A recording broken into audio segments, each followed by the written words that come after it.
Hey weebs and weirdos, I've noticed that a lot of you have taken an interest in anime visual novels, and it just so happens that I know a lot of free anime visual novels.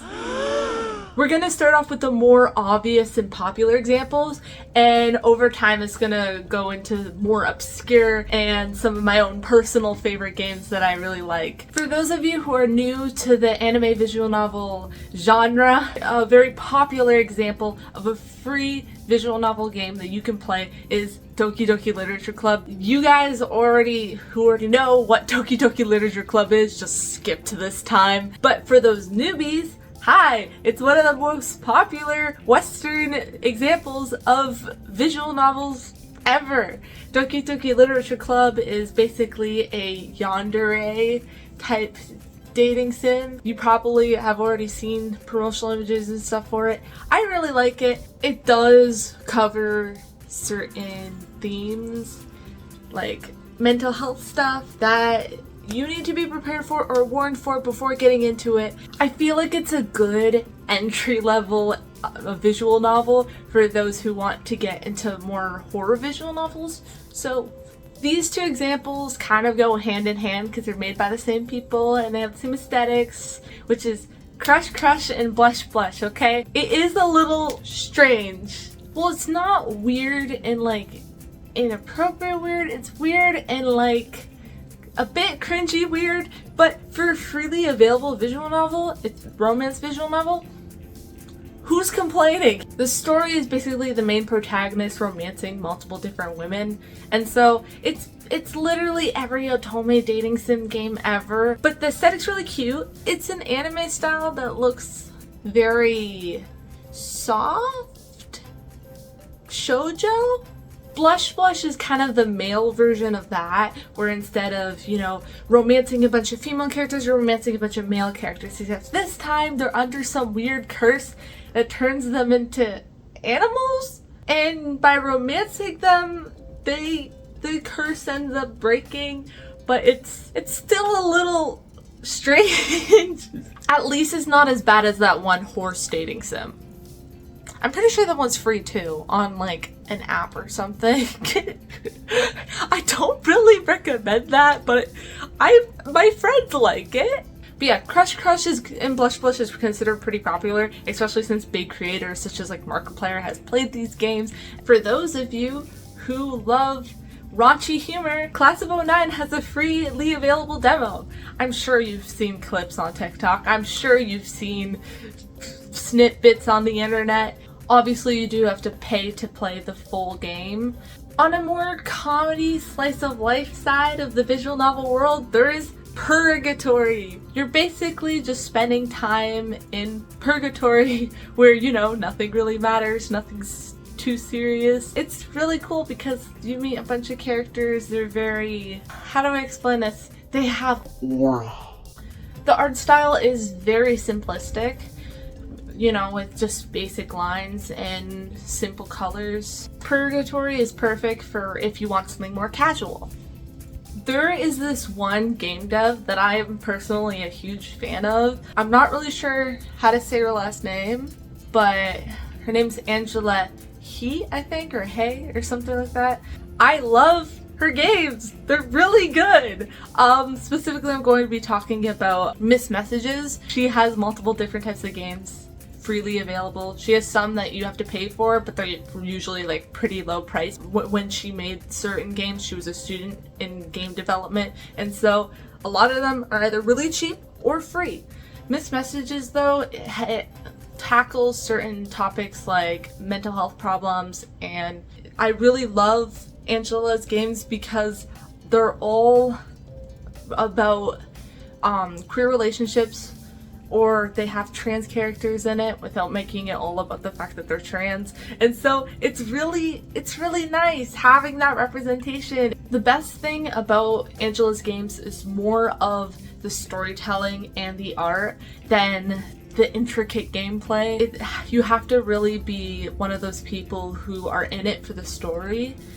This game is actually kind of underrated, and I don't know if you guys know this unless if you're a Sonic fan, but there is an official Sonic visual novel. Yeah, It's called The Murder of Sonic the Hedgehog.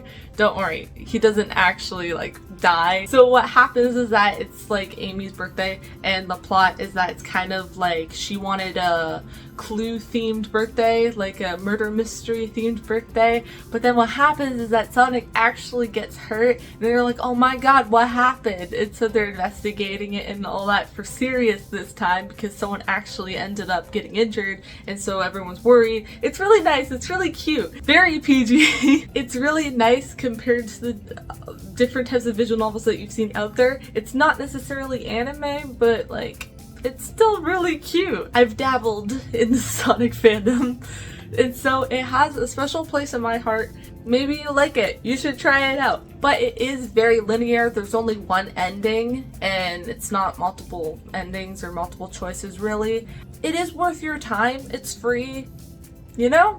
Another free visual novel game. This one I love for the art style. The art style is just really resonates with me, and I really like how dark and like sketchy looking it is. I don't know. It's called Trapped with a Jester. There's multiple different endings. It leans more towards a horror side, but it's not anything too like spooky.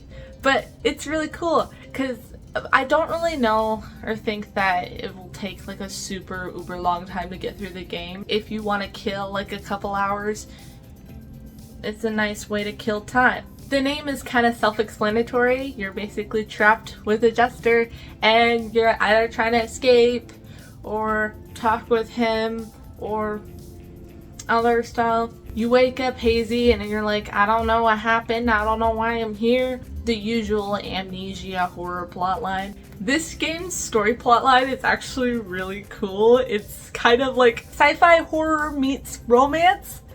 It's really an interesting combination. So it's called Parasite in Love.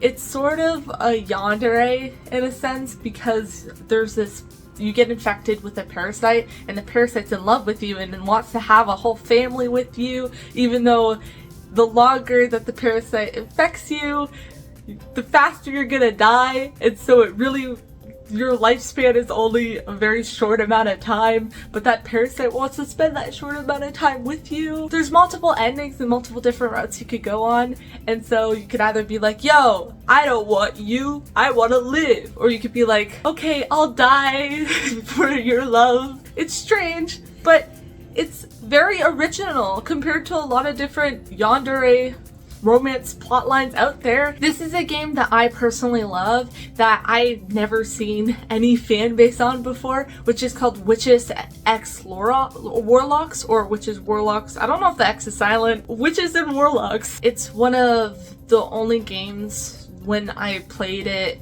that offered to pick your own pronouns and appearances, and so you can like pick certain pronouns. You can go gender neutral even, and you can look more feminine with gender neutral pronouns. You can look more masculine with feminine pronouns. Like it's really cool. For me at the time when I was younger, I was like, oh my god, because I've never seen anything like that before, and so it made me really happy. Witches and Warlocks, it's a lot more family friendly. There is no implications of any type of like more 18 plus content. It's very PG.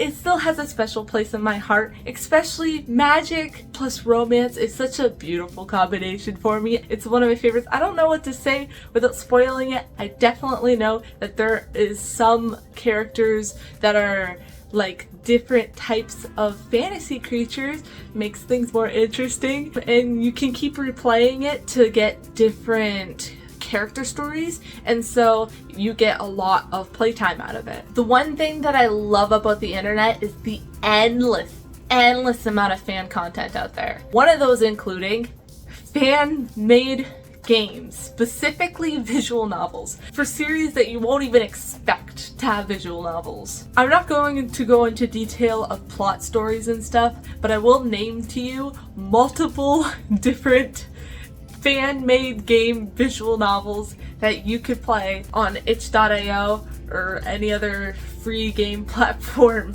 and I'm sure that you are familiar with some of these names or some of these popular fan bases. Swooning Over Stands, specifically talking about Grunkle Stan, specifically talking about Gravity Falls. Is it wrong to kiss the Bracken from Lethal Company? A Life is Strange free dating sim called Love is Strange. Horror slash romance, a slasher dating sim, which is literally a bunch of different horror characters from popular media. Reagan Tate game from Mob Psycho. Should I keep going, or do you get the point now? I'm sure that if there's a fandom that you really love and you put the name visual novel next to it, you will very likely find it. If you want more visual novel recommendations, I have another video on my channel already, or just subscribe and I will likely release more videos in the future. Thank you for watching. I am Atri Urson. Have a good night. I suck at intros, so I don't know what to do. I might just sit here talking, waiting until you like and comment. You should comment something nice. Maybe about my awesome hair. I cut it because I want to, I don't know what I want to do with it. Did I ever tell you I cut my own hair? Yeah, this is the first time I've cut my longer hair. Normally I have it short, like baldish, but now I have it like